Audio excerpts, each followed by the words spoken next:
Okay. In last classes we have seen what is meant by FFT algorithm, what is the use of FFT algorithm, and what is meant by radix 2 FFT algorithm and radix 4 FFT algorithm. Radix 2 means the given sequence, the butterfly diagram of the FFT algorithm. You have 2 inputs and 2 outputs.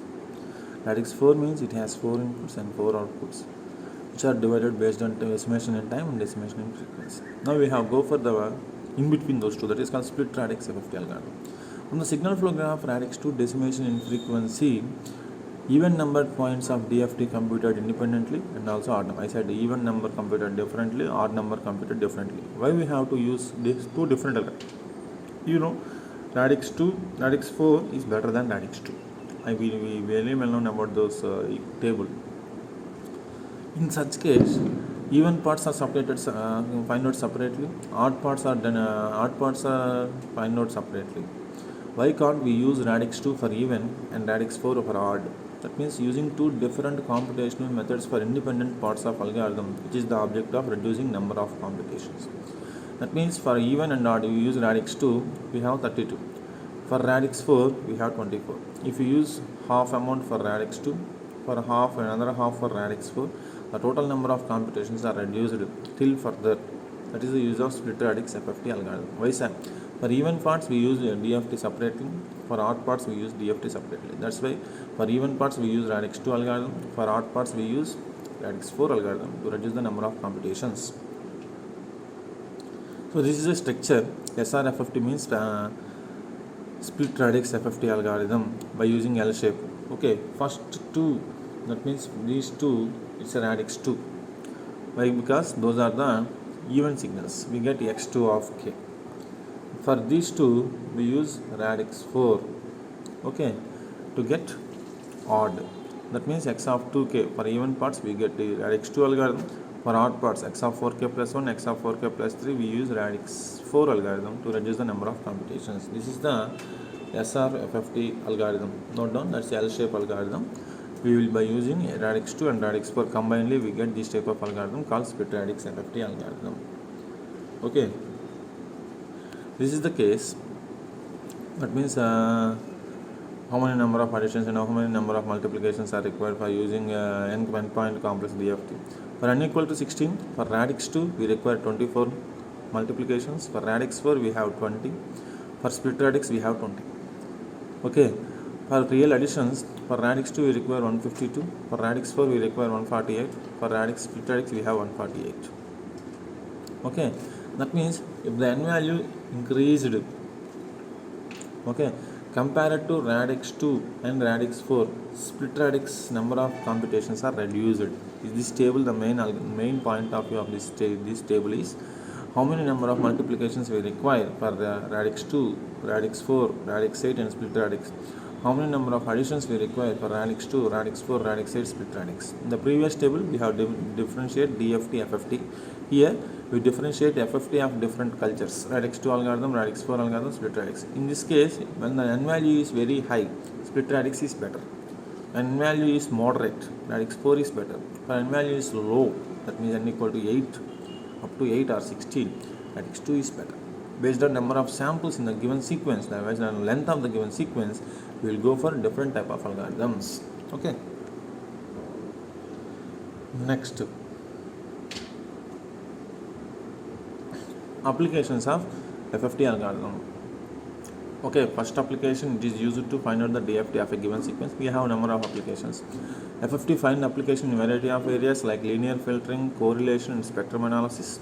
FFT is used in efficient means to compute DFT and IID. Second point, we know that FFT is used to find out efficient DFT and inverse DFT of the given sequence. The first case, which will use variety of areas like linear filtering, correlation and spectrum analysis. We will see how we can do that. Efficient computation of DFT of two real sequences. First application. FFT algorithm is designed to perform complex multiplication additions even though the input data may be real valued. In FFT algorithm, input data is real, 1, 2, 3, 4 like that. But multiplications and additions we have performed in complex manner, but outputs also in real. The reason for this, phase factors are complex. After the first stage of the algorithm, all variables are basically complex valued. This algorithm can also handle complex values. If you take x1 and x2 are two real valued complex, then FFT algorithm perform x of n is equal to x1 of n plus j into x2 of n. The DFT operation linear, hence DFT of x of n can be expressed as x of k equal to x1 of k plus j into x2 of k. In the first unit I said DFT applies linearity property. Okay. Then the sequences x1 and x2 of n can be expressed in terms of x of n is equal to x1 of n is equal to x of n plus x conjugate of n by 2. x2 of n is equal to x of n minus x conjugate of n by 2j. Thus, by performing single DFT on a complex valued sequence, we have obtained DFT of the two real sequences with only small amount of additional computations. Here we have x1 and x2, two sequences, but we will perform single FFT algorithm to perform both DFTs. This is the best advantage. Okay. Next, efficient computation of DFT of a 2n real point sequence. Suppose g of n is a real valued sequence of 2n points. To obtain 2n point DFT of g of n, we computation of n point DFT, we define x1 of n is equal to g of 2n and x2 of 2n equal to g of 2n plus 1. By using this FFT algorithm, we apply 2n point sequence. In the previous case, by using one DFT, we can apply two sequences DFTs. Here, by using one FFT algorithm, we can get 2n point real sequences. That means length will be doubled, but we don't have problem. We will do by using single FFT algorithm. Okay, like this. X of n is equal to x1 of n plus j into x2 of n. We have combined two sequences. Then x1 of k and x2 of k are find out. Then we have to add those two like this. G of k equal to x1 of k plus w2 of k x into x of x2 of k. G of k plus n is equal to x1 of k minus w2k n into x2 of k. Then I said FFT algorithm can be used in linear filtering and correlation. Important application of FFT is linear filtering. We have overlap add method and overlap save methods for filtering long data sequences. The filter used to FIR filter along with DFT. In this section, DFT is computed using FFT algorithm. This is all studied in these sections.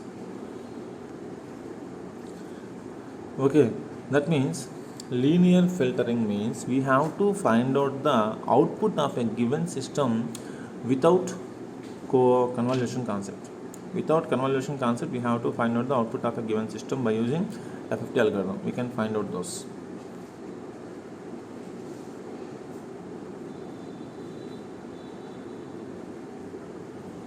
Next, in correlation also we will use autocorrelation, cross correlation. We will use FFT algorithms. Next, a linear filtering approach to the computation of DFT. FFT algorithm takes n points of input data and produces an output sequence of n points. There are some applications where selected number of DFTs are desired, but entire DFT is not required. That means if n equal to 8, we have n equal to 8 at output also. But always we don't require 8 outputs. We have only 3. Why don't we go for 8? It will reduce the number of complex multiplication. In such case, FFT algorithm is no longer efficient than direct computation of desired values of DFT. This is desired when the number of values required are less than log 2n. For this case, we will separately generate two algorithms. One is George algorithm and one is chip jet transform. We will see in the next class.